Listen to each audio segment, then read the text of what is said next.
ಕರ್ನಾಟಕದಲ್ಲಿ ಹಿಂದಿ ಹೇರಿಕೆ ವಿರುದ್ಧದ ಆಕ್ರೋಶ ಮತ್ತೊಮ್ಮೆ ಜೋರಾಗಿ ವ್ಯಕ್ತವಾಗಿದ್ದು, ಕರ್ನಾಟಕ ರಕ್ಷಣಾ ವೇದಿಕೆಯ ಚನ್ನಗಿರಿ ತಾಲೂಕು ಘಟಕದ ವತಿಯಿಂದ ಗುರುವಾರ ರಾತ್ರಿ ಪ್ರತಿಭಟನೆ ನಡೆಸಿ ತಹಶೀಲ್ದಾರರ ಮೂಲಕ ಕೇಂದ್ರ ಸರ್ಕಾರಕ್ಕೆ ಮನವಿ ಸಲ್ಲಿಸಲಾಯಿತು.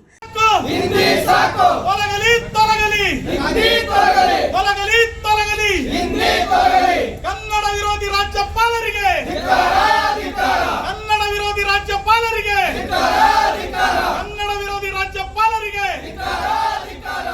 ರಾಜ್ಯಪಾಲ ಥಾವರ್ಚಂದ್ ಗೆಹ್ಲೋಟ್ ಅವರು ರಾಜ್ಯ ಸರ್ಕಾರದ ನಿರ್ಧಾರಗಳಿಗೆ ವಿರೋಧವಾಗಿ ನಡೆದುಕೊಳ್ಳುತ್ತಿರುವುದು ಹಾಗೂ ಹಿಂದಿ ಪ್ರಾಬಲ್ಯಕ್ಕೆ ಉತ್ತೇಜನ ನೀಡುತ್ತಿರುವುದು ಖಂಡನೀಯ ಎಂದು ಪ್ರತಿಭಟನಾಕಾರರು ಆಕ್ರೋಶ ವ್ಯಕ್ತಪಡಿಸಿದರು.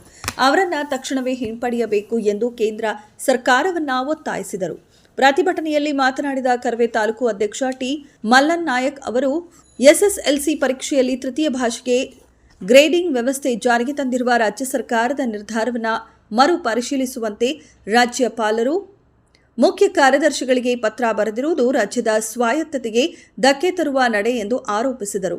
ಜನರಿಂದ ಆಯ್ಕೆಯಾದ ಸರ್ಕಾರದ ಶಿಕ್ಷಣ ನೀತಿಗಳಲ್ಲಿ ರಾಜ್ಯಪಾಲರು ಹಸ್ತಕ್ಷೇಪ ಮಾಡುವುದು ಸರಿಯಲ್ಲ. ಇದು ರಾಜ್ಯದಲ್ಲಿ ಹಿಂದಿ ಹೇರಿಕೆಯನ್ನು ಶಾಶ್ವತಗೊಳಿಸುವ ಯತ್ನ ಎಂದು ಅವರು ಟೀಕಿಸಿದರು.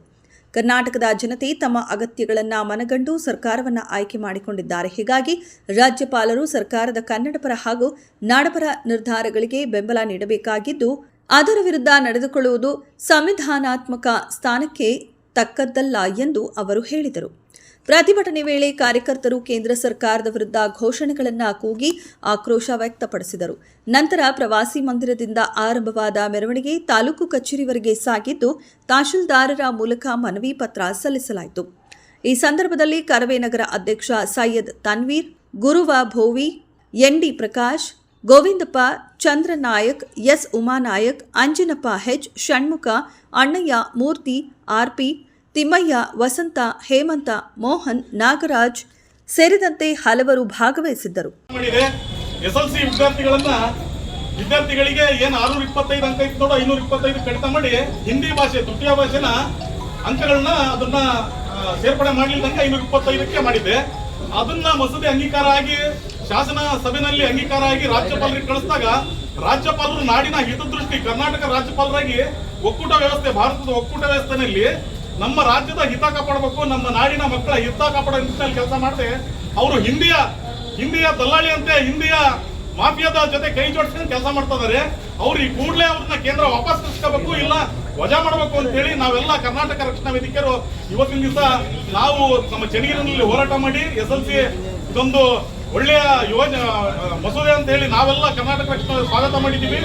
ಹಾಗಾಗಿ ಅವರು ಕನ್ನಡನ ವಿರೋಧ ಮಾಡಿದ್ದಾರೆ, ರಾಜ್ಯಪಾಲರು ಆ ಕನ್ನಡ ವಿರೋಧ ಮಾಡಿದ್ದಾರೆ. ನಮ್ಮ ಒಕ್ಕೂಟ ವ್ಯವಸ್ಥೆಯಲ್ಲಿ ಏನು ಕಡ್ಡಾಯ ಭಾಷೆ ಕಾಯ್ದೆ 1968ರಲ್ಲಿ ಜಾರಿಗೆ ಬಂತು. 22 ಭಾಷೆಗಳು ಮುಂಚೆ 14ಕ್ಕಿಂತ 22 ಅದ್ರಲ್ಲಿ ಕನ್ನಡ. ಈಗಾಗಲೇ ನಮ್ಮ ಪಕ್ಕದ ಮಹಾರಾಷ್ಟ್ರ ಆಗಿರ್ಬೋದು, ತಮಿಳುನಾಡು, ಕೇರಳ, ತೆಲಂಗಾಣ ಮತ್ತೆ ಪಶ್ಚಿಮ ಬಂಗಾಳ ಎಲ್ಲವೂ ಕೂಡ ದ್ವಿಭಾಷಾ ನೀತಿಯನ್ನು ಅನುಸರಿಸದೆ. ಹಾಗಾಗಿ ಈಗ ನಾವು ನಮ್ಮ ಒತ್ತಾಯ ಏನಪ್ಪಾ ಅಂತ ಹೇಳಿದ್ರೆ ಕರ್ನಾಟಕದಲ್ಲೂ ಕೂಡ ದ್ವಿಭಾಷಾ ನೀತಿನ ಸಂಪೂರ್ಣವಾಗಿ ಜಾರಿಗೆ ತರಬೇಕು.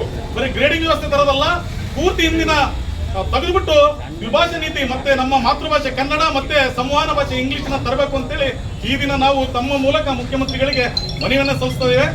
ಮಾನ್ಯ ತಹಶೀಲ್ದಾರ್ ಅವರ ಮುಖಾಂತರ ಇವರಿಗೆ ಸನ್ಮಾನ್ಯ ಶ್ರೀ ಸಿದ್ದರಾಮಯ್ಯನವರು, ಮಾನ್ಯ ಮುಖ್ಯಮಂತ್ರಿಗಳು, ಕರ್ನಾಟಕ ಸರ್ಕಾರ, ವಿಧಾನಸೌಧ ಬೆಂಗಳೂರು ಮಾನ್ಯರೇ, ವಿಷಯ ರಾಜ್ಯಪಾಲರನ್ನು ವಾಪಸ್ ಕರೆಸಿಕೊಳ್ಳುವ ಬಗ್ಗೆ ಸರ್ಕಾರಕ್ಕೆ ಒತ್ತಾಯಿಸಿ ಹಿಂದಿ ಸಾಮ್ರಾಜ್ಯಶಾಹಿಗಳ ಪರವಾಗಿ ವರ್ತಿಸುತ್ತಾ ಕರ್ನಾಟಕ ವಿರೋಧಿ ಧೋರಣೆ ತಳೆದಿರುವ ರಾಜ್ಯಪಾಲ ಶ್ರೀ ಥಾವರ್ಚಂದ್ ಗೆಹ್ಲೋಟ್ ಅವರನ್ನು ಕೇಂದ್ರ ಸರ್ಕಾರ ಕೂಡಲೇ ಹಿಂದಕ್ಕೆ ಕರೆಸಿಕೊಳ್ಳಬೇಕೆಂದು ಕರ್ನಾಟಕ ರಕ್ಷಣಾ ವೇದಿಕೆ ಒತ್ತಾಯಿಸುತ್ತದೆ.